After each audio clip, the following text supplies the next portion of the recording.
नमस्कार छात्रों, आज हम आपको चैप्टर नंबर 11 शंकु परिच्छेदन यानी कॉनिक सेक्शन की एक्सरसाइज 11.4 के पार्ट फर्स्ट में क्वेश्चन नंबर 1 से 5 के बारे में हम आपको बताएंगे। ये एनसीईआरटी बुक 11th क्लास पर आधारित है।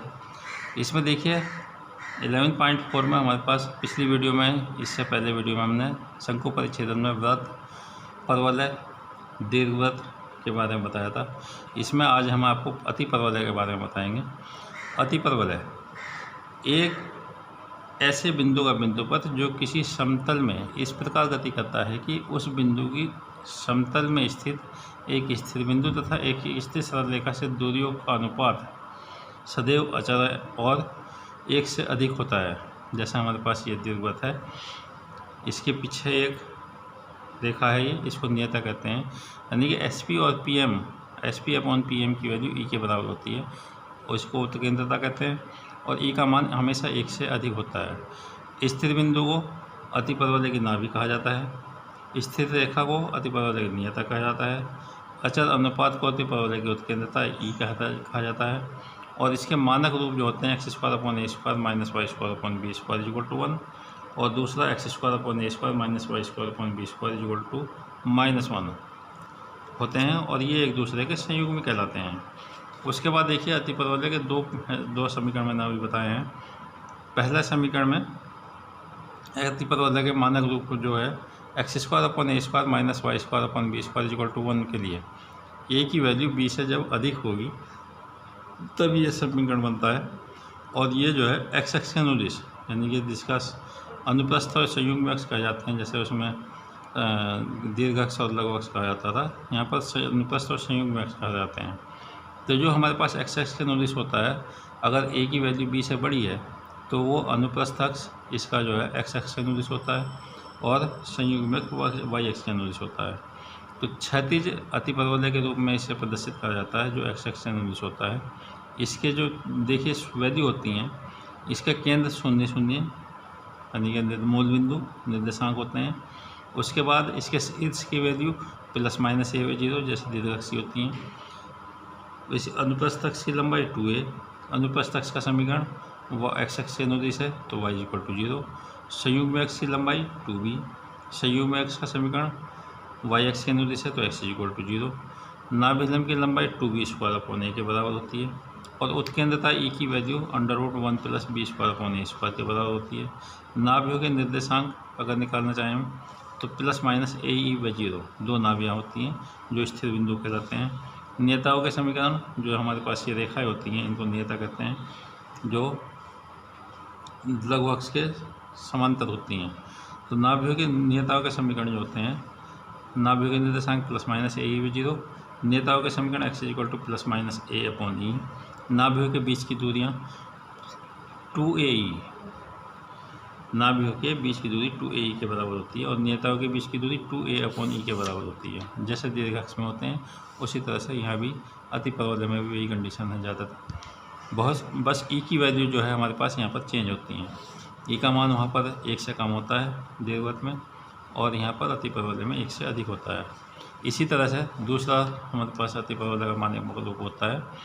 जैसे हमारे पास x² upon a² minus y² upon b² equal to -1, इसमें b का मान a से अधिक होता है, यानी b² is greater than a²। तो ये जो अति परवलय होता है इसका दीर्घाक्ष जो होता है अनुप्रस्थ अक्ष जो होता है इसकी वो y अक्ष से अनुदिश होता है, यानी कि ऊर्ध्वाधर अति परवलय कहलाता है। ये y अक्ष पर होता है। इसके केंद्र वही होंगे 0 0 मूल बिंदु। शीर्ष के निर्देशांक 0 ±b हो जाएगा क्योंकि y अक्ष पर है। अनुप्रस्थ अक्ष की लंबाई y अक्ष से अनुदिश है 2b हो जाएगी। अनुप्रस्थ अक्ष का समीकरण x इक्वल टू 0 y अक्ष पर। अनुप्रस्थ अक्ष की लंबाई, संयुग्म अक्ष की लंबाई 2a, संयुग्म अक्ष का समीकरण y इक्वल टू 0। नाभिलंब की लंबाई 2a² अपॉन b। उत्केंद्रता e equal to √1 + a² upon b²। नाभियों के निर्देशांक 0 ±be। नियताओं का समीकरण y equal to ±b upon e. नाभियों के बीच की दूरी इक्वल टू 2be और नियताओं के बीच की दूरी 2b अपॉन ई। इसमें देखिए हमारे पास ये सूत्र हैं अनुप्रस्थ अति परवलय के। दीर्घ अक्ष और लघु अक्ष पर, यानी कि क्षैतिज स्थिति में और ऊर्ध्वाधर स्थिति में।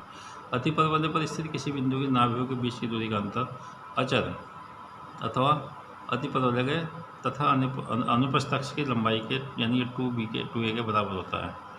जो नाभियों की दूरी होती हैं किसी भी बिंदु से, उनका जो अंतर होता है कांस्टेंट वैल्यू होती है, और वो जो है 2a के लंबाई के बराबर होता है, यानी कि अनुप्रस्थ अक्ष की वैल्यू के बराबर। उसके बाद इसके सवाल हैं, देखिए हमारे पास क्वेश्चन नंबर 1 दिया हुआ है 11.4 एक्सरसाइज का। ये कह रहा अति परवलय x² plus -y² is equal to 1 के शीर्षों नाभियों के निर्देशांक उत्केंद्रता और नाभिलंब जीवा की लंबाई ज्ञात कीजिए। ये वैल्यू निकालनी है सारी इसमें। तो इसके लिए देखिए हमारे पास जो वैल्यू है इसका देखिए x² -y² is equal to 1, ये समीकरण 1 है। इसकी तुलना x² a² -y² b² is equal to 1 से करने पर,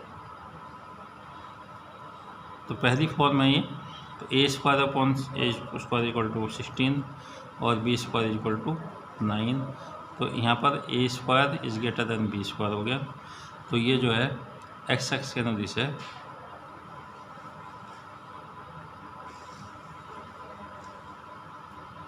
x अक्ष के नदी वैल्यू हो गई हमारे पास इसकी। तो e² की वैल्यू होगी हमारे पास इसकी e² equal to 1 plus b² a²। मान डाल दें इसका, तो 1 प्लस 9/16, तो इसकी वैल्यू हो जाएगी 25/16, या e की वैल्यू हो जाएगी 5/4। इससे हम ae की वैल्यू निकाल सकते हैं। तो ae की वैल्यू जो हो जाएगी, a का मान है 4 और इंटू 5/4, तो ae की वैल्यू जो हो जाएगी 5। उसके बाद शीर्षीय निर्देशांक होंगे इसके प्लस माइनस a/0, तो a की वैल्यू है 4/0 हो जाएगा। नाभियों के निर्देशांक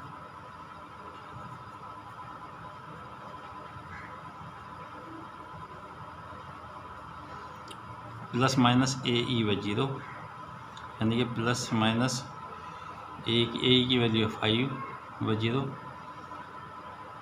उसके बाद ये कह रहा नाभि हो गया, उत्केंद्रता हो गई, ये e की वैल्यू हो गई उत्केंद्रता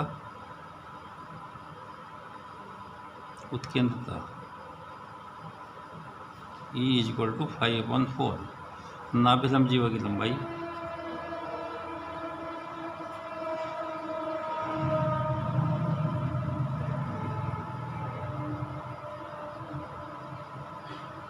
टू b² 2 इंटू बी की वैल्यू है, देखिए b² की वैल्यू 9 और अपॉन a की वैल्यू 4, तो ये वैल्यू हो जाएगी 9/2। ये आंसर होगा इसका। Thank you.